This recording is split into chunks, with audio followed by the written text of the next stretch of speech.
మరో breaking news చూస్తున్నా. ముఖ్యమంత్రి రేవంత్ రెడ్డి చొరవతో స్మార్ట్ సిటీ మిషన్ను 2025 మార్చి 31 వరకు పొడిగించేందుకు కేంద్ర ప్రభుత్వం ఆమోదించింది. ఢిల్లీ పర్యటనలో భాగంగా ఈ నెల 24న ముఖ్యమంత్రి రేవంత్ రెడ్డి కేంద్ర గృహ నిర్మాణ పట్టణ వ్యవహారాల శాఖ మంత్రి మనోహర్ లాల్ ఖట్టర్ను కలిశారు. స్మార్ట్ సిటీ మిషన్ కాల పరిమితిని వచ్చే ఏడాది జూన్ వరకు పొడిగించాలని విజ్ఞప్తి చేశారు. ఈ మేరకు కేంద్ర ప్రభుత్వం ఆమోదం తెలిపింది. వరంగల్, కరీంనగర్ నగరాల్లో స్మార్ట్ సిటీ మిషన్ పనులు చేపట్టారు. వరంగల్లో ఇప్పటివరకు 45 పనులు పూర్తయ్యాయి. 518 కోట్ల వ్యయంతో చేపట్టిన మరో 66 పనులు కొనసాగుతున్నాయి. కరీంనగర్లో 25 పనులు పూర్తయ్యాయి. 287 కోట్లతో చేపట్టిన 22 పనులు కొనసాగుతున్నాయి.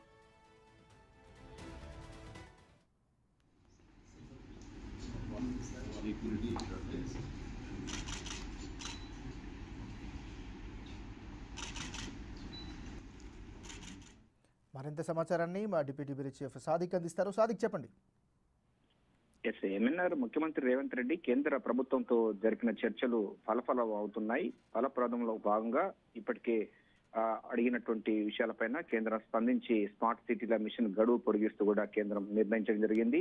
స్మార్ట్ సిటీ మిషన్ 2025 మార్చి వరకు పొడిగించేందుకు కేంద్ర ప్రభుత్వం ఆమోదం తెలిపింది. ముఖ్యమంత్రి రేవంత్ రెడ్డి విజ్ఞప్తి మేరకు కేంద్రం సానుకూలంగా స్పందించిన విషయం చెప్తా ఉన్నారు. ఢిల్లీ పర్యటనలో భాగంగా ఈ నెల 24వ తారీఖు రోజు పట్టణ వ్యవహారాల శాఖ మంత్రి ఖట్టర్తో పాటుగా స్మార్ట్ సిటీ మిషన్ కాల పరిమితి వచ్చే ఏడాది జూన్ వరకు పొడిగించాలని ఆయన విజ్ఞప్తి చేయడం జరిగింది. ఈ మేరకు కేంద్రం నిర్ణయం ప్రకారంగా స్మార్ట్ సిటీ కాల పరిమితిని ఈ నెలాఖరులో ముగియనుంది. అయితే రాష్ట్రంలో కరీంనగర్, వరంగల్ నగరాల్లో స్మార్ట్ మిషన్ పలు పనులు చేపట్టారు. వరంగల్లో ఇప్పటికే 45 పనులు పూర్తయ్యాయి. 518 కోట్ల వ్యయంతో చేపట్టిన మరో 66 పనులు కూడా కొనసాగుతున్నాయి. మరోవైపు కరీంనగర్ లో కూడా 25 పనుల వరకు కూడా పూర్తయ్యాయి.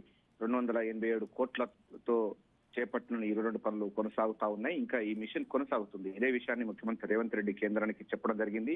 స్మార్ట్ సిటీ చేపట్టిన పనులు పూర్తి కానందున ప్రజా ప్రయోజనార్థం ఈ గడువును మరింత పొడిగించాలని కూడా కేంద్రానికి విజ్ఞప్తి చేయడంతో కేంద్ర ప్రభుత్వం స్పందించి 2025 మార్చి 31 వరకు కూడా పొడిగిస్తూ రాష్ట్ర ప్రభుత్వానికి లేఖ రాయడం అన్నది ప్రాధాన్యత సంతరించుకుంది. ముఖ్యమంత్రి 5 రోజుల పర్యటనలో భాగంగా ఢిల్లీలో మంతనాలు జరిపి కేంద్ర ప్రభుత్వాన్ని, కేంద్ర మంత్రులతో ఒప్పించి ఈ నిర్ణయం తీసుకోవడం పట్ల పరిపాలనలో ముఖ్యమంత్రి రేవంత్ రెడ్డి తన మార్కు చూపించడం జరిగింది.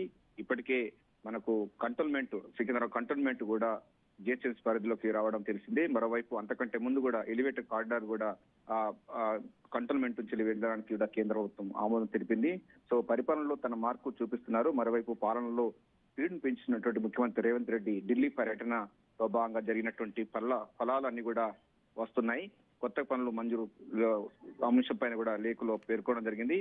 ఈ ఏడాది సెప్టెంబర్ వరకు ఫస్ట్ పద్ధతిగా విడుదల చేయబోతుంది. అందుకే వీలైన త్వరగా పనులు పూర్తి చేయాలని కూడా సూచించడం జరిగింది. అంటే గడువు కట్టే ముందుగానే పనులు పూర్తిగా కొనసాగించాలని కూడా లేఖలో పేర్కొంది. సో స్మార్ట్ సిటీ విషయంలో నిర్మాణం సంబంధించిన దాంట్లో 2025 మార్చి 31 వరకు కూడా పొడిగిస్తూ కేంద్ర ప్రభుత్వం రాష్ట్రానికి లేఖ రాయడం అన్నది ప్రాధాన్యత సంతరించుకుంది. సో పరిపాలనలో అదేవిధంగా స్మార్ట్ సిటీ మిషన్ లో కేంద్ర ప్రభుత్వం ఇచ్చినటువంటి గడువు రాష్ట్రానికి చాలా మంచి అవకాశాలు ఉంటాయి. పూర్తి స్థాయిలో పనులు అవుతాయి. దానికి సంబంధించినటువంటి అంశాల అన్నింటిపైన కూడా ముఖ్యమంత్రి తీసుకున్న చొరవ పరిపాలనలో తన మార్పును చూపెట్టడం జరిగింది. ఏమన్నారు? Thank you Sadiq.